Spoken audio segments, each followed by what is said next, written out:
జగన్మోహన్ రెడ్డి గారు గూగుల్ ఇట్లు కాదు మరిసిపోయినటువంటి సాంప్రదాయాన్ని రాయలసీమ కత్తులు గొడ్డలో కోడి కత్తులు తీసుకొచ్చారు తప్ప ఈ గూగుల్లోని ఇవి ఎవరు తీసుకొచ్చారండి?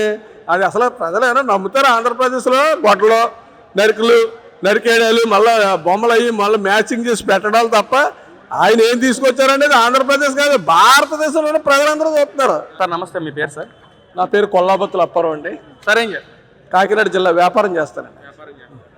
సరే అండి, మరి ఈ రోజున అసలు కూటమి ప్రభుత్వం వచ్చింది, అసలు ఎలా ఉంది డెవలప్మెంట్ పరంగా కానీ లేదా సామాన్యుల పరిస్థితి కానీ ఏంటి, ఎలా ఉంది అసలు? కూటమి ప్రభుత్వం అధికారంలోకి వచ్చిన తర్వాత ఆంధ్రప్రదేశ్ ప్రజలు ముందుగా ప్రశాంతతగా ఉన్నారు. ఎందుకంటే గత ప్రభుత్వ హయాంలో ఎవరు కూడా స్వేచ్ఛగా లేరు, ఆ స్వేచ్ఛతను కోల్పోరు. 100 రెట్లు క్రైమ్ రేట్ పెరిగిపోయింది బాగా. దాడులు, భూ కబ్జాలు, కొండలో పిండిలు చేసి అమ్మేసుకోవడాలు, ఇటువంటి అన్నీ చేయడం, ఆస్తులు కోల్పోవడం, ఎవరైనా ఏ పార్టీకైనా మద్దతు ఇస్తే వాళ్ళని కొట్టడం, భయభ్రాంతులు చేయడం, ఏదో ఈ రాష్ట్రం ఎక్కడికో తీసుకుపోవడం జరిగింది. అందుకు కనుక ఇవాళ కూటమి ప్రభుత్వం అధికారంలోకి వచ్చిన తర్వాత ముందుగా పేదవాడికి ఎన్టీ రామారావు గారు ఏదైతే బో పెడతానన్నాడో, అన్నం పెడతానన్నాడో, కూడు అన్నాడో, 260 సుమారు అన్న క్యాంటీన్లు పెట్టి మధ్యాహ్నం భోజనం 5 రూపాయలకి, 50 రూపాయల టిఫిన్ 5 రూపాయలకు పెట్టడం, ఇది గొప్ప ముందు ఆకలి తీర్చడం. మనిషి ఎవడన్నా ఏమున్నా ఆకలికి. అది ఈరోజు ఆంధ్రప్రదేశ్లో అన్నపూర్ణ ఆంధ్రప్రదేశ్ అన్నదానికి నిజస్వరూపం. ఏ గ్రామానికి వెళ్ళినా ఏ ప్రాంతానికి వెళ్ళినా జేబులో డబ్బులు లేకపోతే 5 రూపాయలు ఉంటే అన్నం పెట్టి పంపిస్తున్నారు. అంటే అదే విషయాన్ని కూడా వైసీపీ నాయకులు గతంలో చాలా వ్యాఖ్యలు చేశారు. 5 రూపాయలు భోజనం పెట్టి వీళ్ళు గొప్పలు చెప్పుకుంటున్నారని చెప్పి మాట్లాడారు. మరి అదే మొన్న అమ్మటి రాంబాబు కూడా గొప్పలు చెప్పుకుంటున్నారని చెప్పి అమ్మటి రాంబాబు కూడా మాట్లాడుతారు. ఏంటి సార్ వాళ్ళు పెట్టరు పెట్టే వాళ్ళని ఇలా మాట్లాడటం ఎంతవరకు కరెక్ట్ అంటారు? అసలు వాళ్ళు పెట్టరని ప్రజలకు అందరికీ తెలిసిపోయింది.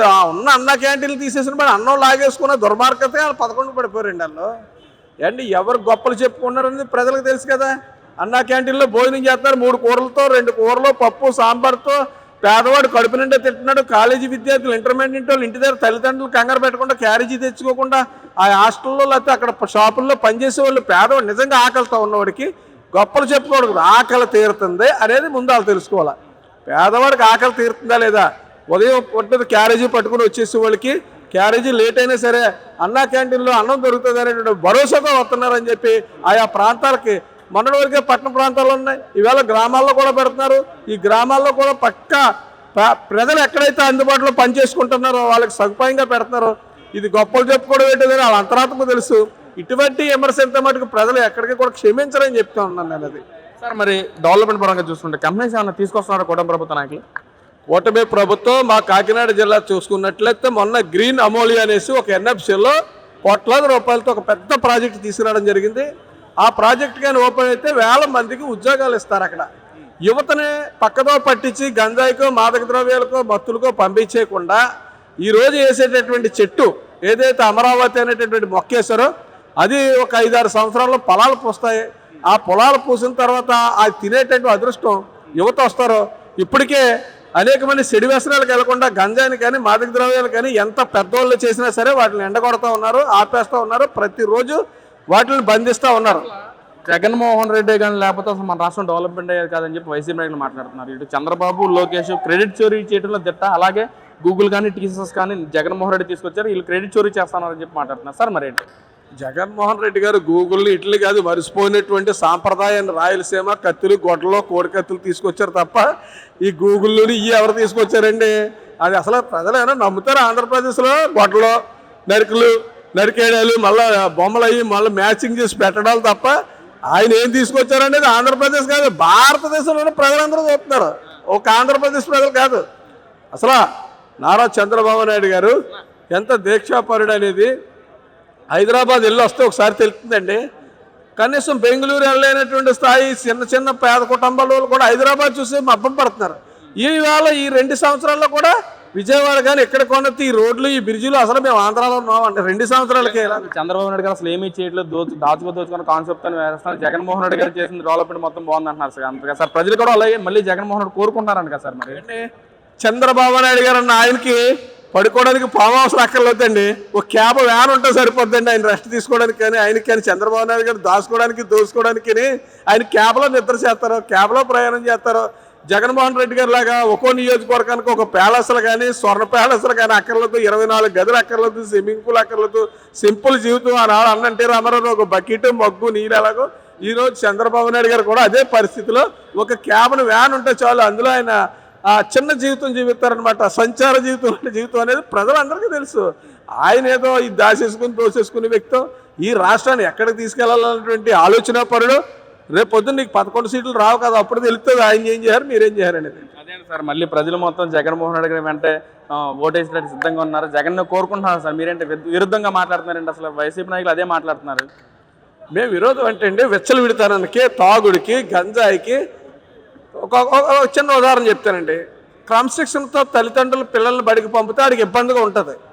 బడికి వెళ్ళమన్నారు, చదువుకుంటారు. చదువు పెద్దోడు అయ్యాక ఆడికి తెలుస్తుంది. అందుకని వీళ్ళు ఏంటంటే తాగుడికి గంజాయికి అలవాటు చేస్తారు. మరి వాళ్ళు అలవాటు పడిపోయి దొంగతనాలకి, కొట్లాటలకి, నిప్పులకి అలవాటు పడిపోయిన వాళ్ళు ఏం చేస్తారు? రేపు పొద్దున్న రావడానికి చేస్తారు.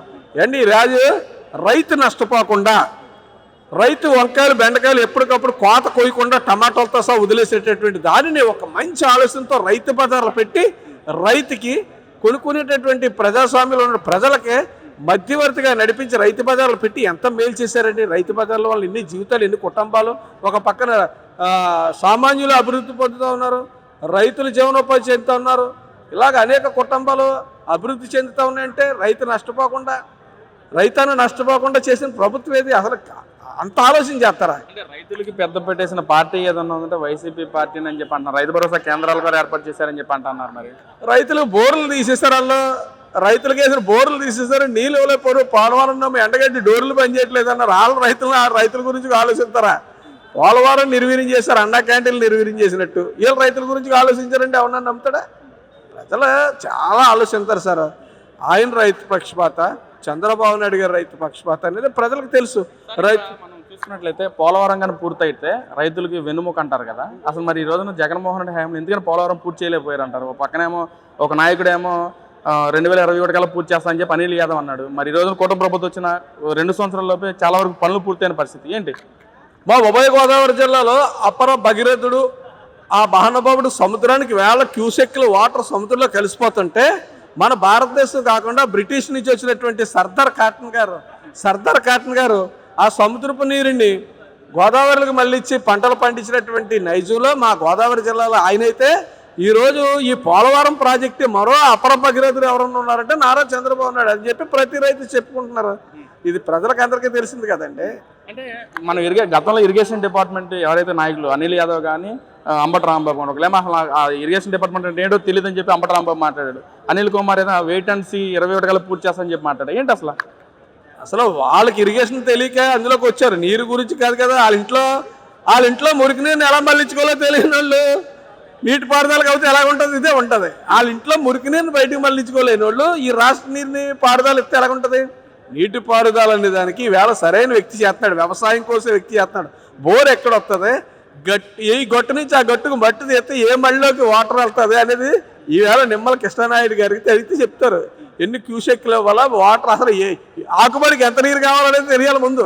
అది తెలిసిన వాళ్ళు నీటిపారుదలకి వెళ్తా పడుతుంది. అటువంటి సరైన వ్యక్తిని ఈరోజు ఆంధ్రప్రదేశ్ పరిపాలన అంటే చంద్రబాబు నాయుడు గారితో చూడు పరిపాలన యంత్రాంగం ఎలాగుందంటే మిషన్ ఒక విమానానికి వెళ్తుంటే ఎలాగుంటుందో, ఒక ట్రైన్ వెళ్తుంటే అన్ని ఎలా అవయవాలు పనిచేయ, ఒక కరెంట్ ఎలా పనిచేస్తా అలాగా ఆయన కూటమిలో పనిచేస్తున్నటువంటి నాయకులందరూ కూడా పంచాయతీరాజ్ పవన్ కళ్యాణ్ గారు, నీటిపారుదల కృష్ణానాయుడు గారు, ఈయన పయ్యోలు కేశవగారు 5 పైసలు కూడా పైసాతో సహా లెక్క చెప్పేటటువంటి ఆలోచన పరులు వీళ్ళందరినీ ఇటువంటి రాష్ట్రాన్ని ఎలా నేర్చుకోవాలనేసి ఆనాడు రాజ్యాంగం రాయడానికి భారతదేశం నుంచి అంబేద్కర్ వెళ్తే ఈరోజు మా చరిత్రలో ఒక 50-60 సంవత్సరాల తర్వాత ఈ ఆంధ్రప్రదేశ్ ఎలా మెలికి తెప్పాలని అనేక రాష్ట్రాలు వెళ్ళేది లోకేష్ బాబు గారు, చంద్రబాబు నాయుడు గారు ఇతర దేశాలు వెళ్ళి వాళ్ళ టెక్నాలజీలు తెలుసుకుని ఆ కంపెనీలు కానీ ఆ వ్యవసాయ ఉత్పత్తులు కానీ ఆ యొక్క డ్రోన్లు ఈ మధ్యకాలంలో డ్రోన్లు తెచ్చారు.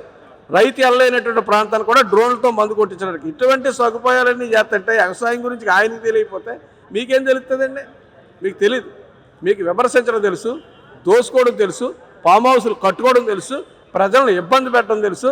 ఈ రాష్ట్రాన్ని గందరగోళం అలజడలో గొడ్ల పార్టీలు చేయడం తప్ప మీరు ప్రజాస్వామ్యం మీద మీకు అవగాహన లేదని చెప్పడానికే ఈ యొక్క ఆంధ్రప్రదేశ్ ప్రజలు మొన్న కూటమి ప్రభుత్వం అధికారం ఇవ్వడమేనని చెప్పి నా మాటల ద్వారా తెలిపారు.